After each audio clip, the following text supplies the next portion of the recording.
Welcome back everybody. Today I'm gonna be taking you through a tutorial video. It's gonna be a two-part series. We're gonna be making this outfit you're seeing in front of you, so join me as I guide you through it.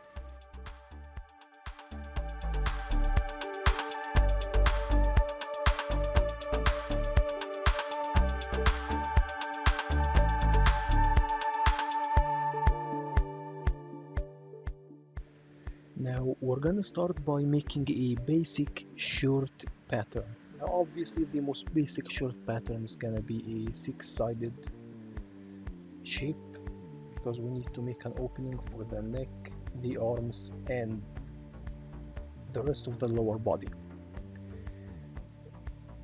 This isn't gonna be a completely basic tutorial about how to use the Marvellous designer, but it is gonna be a tutorial that's showing you an idea of how to produce basic shapes, so that after this you can hopefully make your own designs.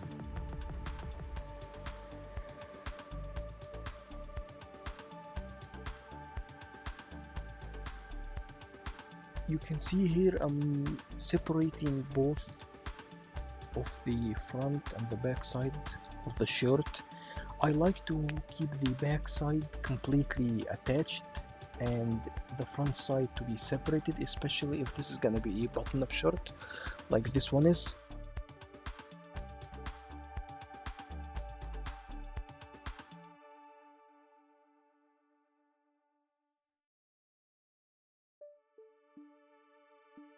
First off, the lower part is much more loose than the top side, obviously because the model that I'm using is quite exaggerated in terms of body. You can see that it's a very muscular man, and the way that we remedy this is by using the most basic concept in Marvellous designer and clothing in general, which is the usage of darts. Now if you don't know what a dart is essentially a way for us to change the level of width in clothes without affecting other parts of the same clothes. You can see that this is a way for us to make the clothes thin at one part and wide at another part. Now, one basic tip about darts that I would like to tell you is you should not make really wide darts, because it ends up being really apparent and it ends up showing a lot. What you should instead do is make multiple small darts if you need to thin out a certain portion of the shirt. And you can make really long darts, but just make sure that they're not incredibly wide. As you can see here, I make a really long dart in the front, but it's not very wide, which is why it works. You can also essentially just cut through the whole shirt, and when you cut like vertically across the shirt, it's usually called a princess seam, and I'm not really sure about the history of it or why it's called that way, but that's essentially what it's called. It's when you slice a piece of clothing vertically multiple times. It's called a princess seam. A decent technique for making clothing in Marvellous designer in general is to make sure that your corners are always at a right angle. If the corners aren't at a right angle and you're attaching other fabric to it, it ends up looking really crooked and it produces artifacts. So you're gonna see here in this video that I'm trying as hard as I can to make sure that I'm making right angles at every corner possible.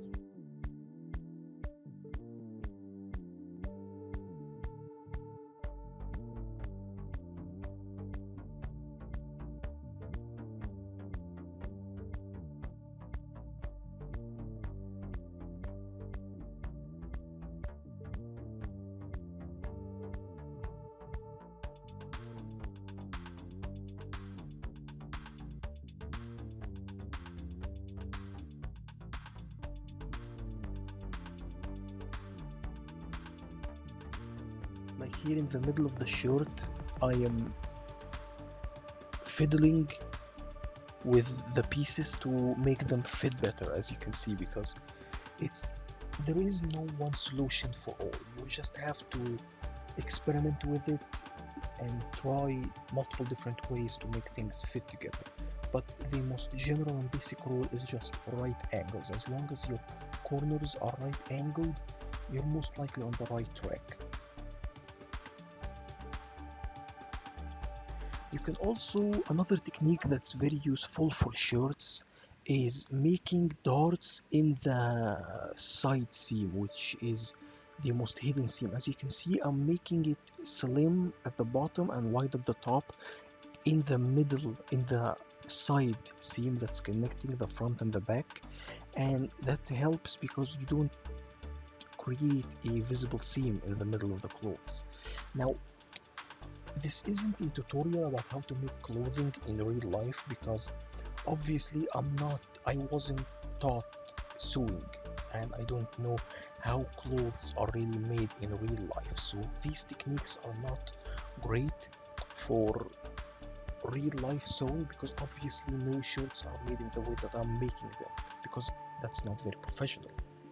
But that's not the purpose of this. What I'm really after in here is making clothes for 3D designs, and the main thing about this is I'm only really after creating a template. So as long as the clothes fit properly and achieve the result that I want, that's all that matters, because after I'm done making this outfit, I'm just going to retopple over it, and when I'm retoppling over it, I'm not going to make these seams visible. Like, I'm just going to make it one full cut, so I'm not like making these ugly looking seams. I'm just making what I need to do to make the shirt fit on top of my character properly. Now with the sleeves, as you can see here, you need to make the bottom curve the same length as the combined curves of both the front and the back, and you need to make the sleeve really short at the beginning, because if you make it long right off the bat, you're gonna get this artifacting that you see here.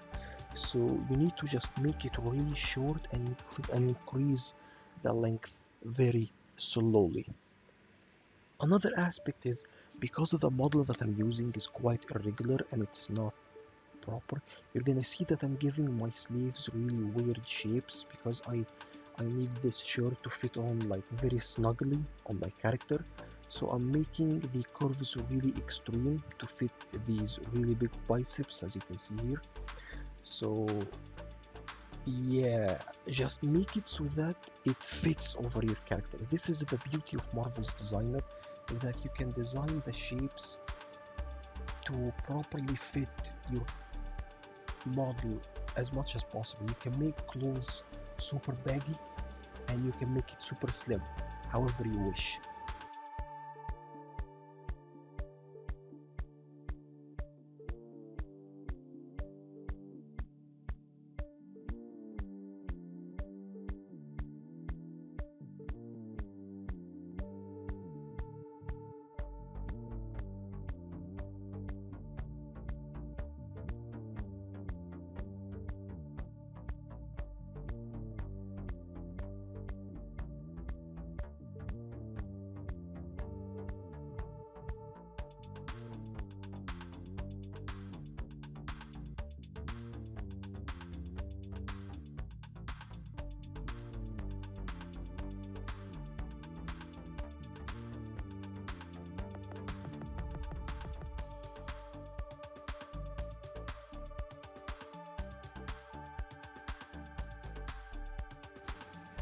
Right here I'm making the collar, and one big mistake that I kind of forgot, since I haven't used Marvelous Designer in a long time, is sometimes the fabric just doesn't want to listen to you. And you're gonna see here in the video, I'm fighting with the collar to try to keep it bent properly, which is a mistake, because Marvelous Designer has a great setting in it which is called Solidify.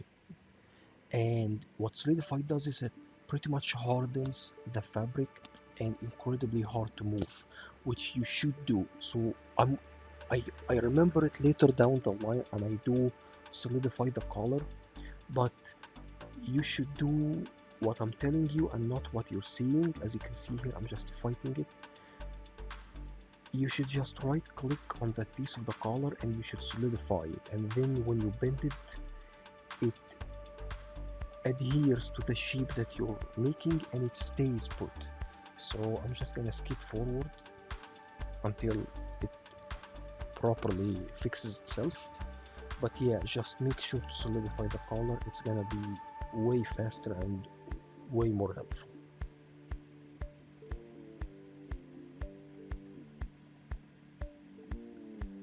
Over here I'm making the strips that has the buttons and the buttonholes for the shirt to be buttoned up with.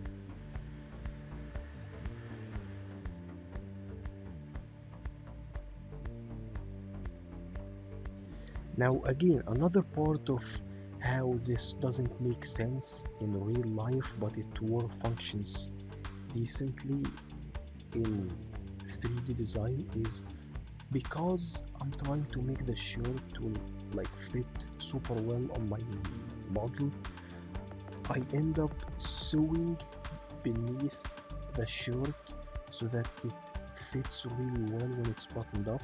Obviously you never do that in real life, but because when it's all said and done, when I end up retopologizing the model, it's not gonna be visible. All that the player is gonna see in the game or in the cutscene, whatever you're making this model for, it's not gonna appear once you retopologize it. So you can just sew things shut which shouldn't really be sewed together.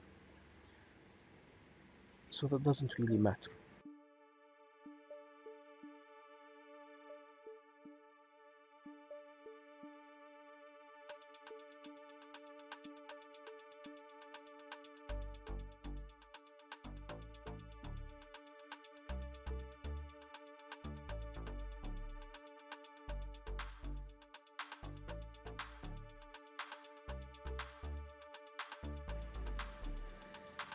Next up, I'm gonna be focusing on the handcuffs, and the handcuffs are pretty simple. I'm just gonna make it a little thicker and a little wider than the sleeve itself, because it's supposed to have an extension past the length of the sleeve so that they can be buttoned up together. And I'm making this small little strip because all shirts pretty much have it.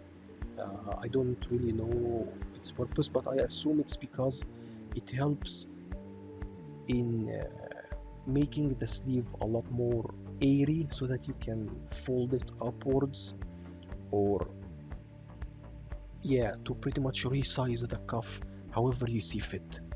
Over here I'm making a pretty simple cuffling, and I was experimenting, thinking of making maybe darts in the sleeve to make it fit better, but I ended up scratching that idea because cuffs and sleeves in general are normal to be a little bit baggier in the ends of it, and he's gonna have a coat over the shirt anyway, so it's not gonna be that important. If you're making a game, then all of this is pretty much gonna be invisible.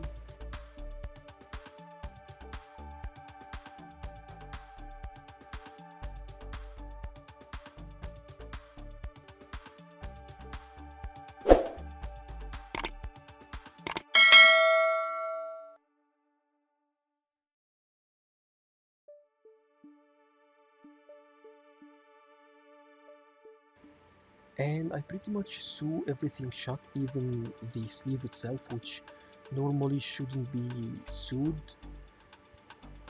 or sewn together. But again, when you're done with it, when you're remodeling this, when you're retopologizing this, you're going to retopologize it in a certain manner that it's not going to be visible or anything, and you're going to be retopologizing it in a closed fashion, so it's pretty much, it doesn't matter.